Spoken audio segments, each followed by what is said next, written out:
नमस्ते। चलो एक मजेदार सफर पर चलें। सब लोग तैयार हो जाओ, अपनी सीट बेल्ट कस लो, क्योंकि हम निकलने वाले हैं हमारे सोलर सिस्टम यानी सौर मंडल की एक जबरदस्त सैर पर। अरे ये कोई ऐसी वैसी सैर नहीं होने वाली। हम उड़कर जाएंगे बड़े बड़े ग्रहों के पास, देखेंगे पथरीली दुनियाएं और जानेंगे सौर मंडल के ऐसे ऐसे राज कि सब हैरान रह जाएंगे। तो चलो मिलते हैं अपने स्पेस वाले पड़ोसियों से। अच्छा, कहीं भी घूमने जाने से पहले सबसे जरूरी क्या होता है? नक्शा देखना, है ना? तो ये रहा हमारे सौर मंडल का नक्शा। समझिए कि ये स्पेस में हमारे घर का एड्रेस है, और इस पूरे परिवार का जो हेड है वो है एक बहुत बड़ा चमकता हुआ तारा, जो अपनी जबरदस्त ताकत से सबको अपने चारों ओर घुमाता रहता है। तो हमारी यात्रा का पहला स्टॉप आ गया है। हम सीधा जा रहे हैं सोलर सिस्टम के सेंटर में, उसके दिल में, उस चमकते हुए तारे के पास जिससे हम सबको गर्मी और लाइट मिलती है।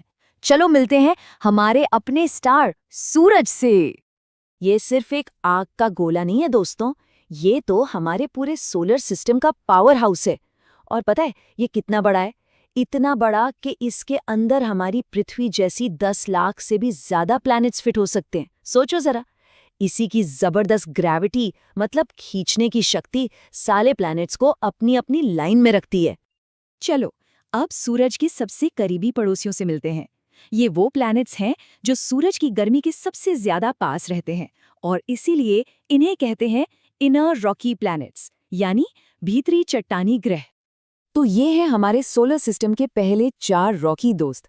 मर्क्यूरी यानी बुध, वीनस यानी शुक्र, हमारी प्यारी सी धरती अर्थ, और मार्स यानी मंगल। इन चारों की जमीन हमारे प्लैनेट की तरह ही एकदम सॉलिड है, पत्थर जैसी। इसीलिए तो इन्हें रॉकी प्लैनेट्स कहते हैं।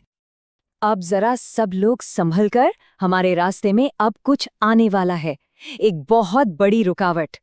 ये है स्पेस की चट्टानों का एक बहुत बड़ा मैदान, जिसे कहते हैं एस्टेरॉयड बेल्ट या क्षुद्र ग्रह पट्टी। हाँ, तो ये है एस्टेरॉयड बेल्ट। सोचो, ये एक तरह की स्पेस की सड़क है जिस पर लाखों छोटी बड़ी चट्टानें घूम रही हैं।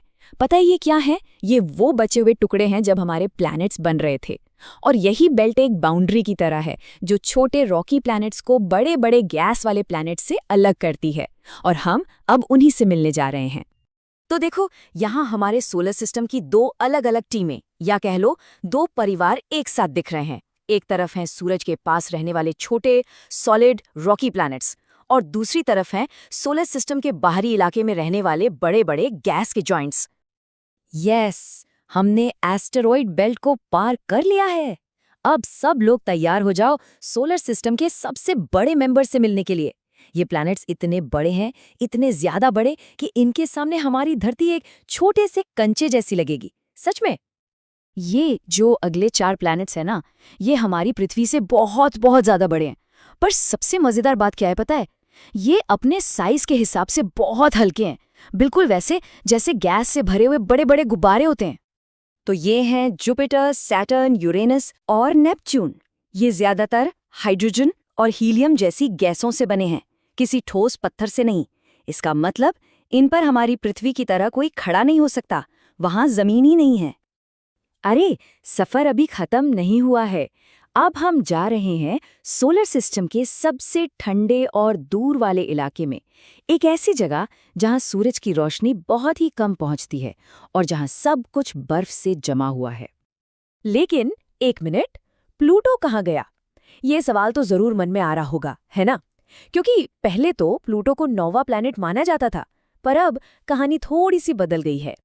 तो हुआ ये कि साइंटिस्ट्स को प्लूटो जैसी और भी कई छोटी छोटी बर्फीली दुनियाएं मिलीं, तो उन्होंने एक नई कैटेगरी बनाई, एक नया ग्रुप, और कहा कि जो प्लैनेट्स बहुत छोटे हैं और अपने रास्ते की दूसरी चीजों को हटा नहीं पाते, उन्हें ड्वार्फ प्लैनेट यानी बौना ग्रह कहा जाएगा। तो बस प्लूटो अब इसी नई टीम का मेंबर है। और कहानी सिर्फ प्लूटो पर खत्म नहीं होती। साइंटिस्ट ने इस बर्फीले इलाके में, जिसका नाम है काइपर बेल्ट, 1000 से भी ज्यादा नई बर्फीली दुनियाएं खोज निकाली हैं। इसका मतलब हमारा सोलर सिस्टम जितना हम सोचते थे उससे कहीं ज्यादा बड़ा और भीड़ भाड़ वाला है।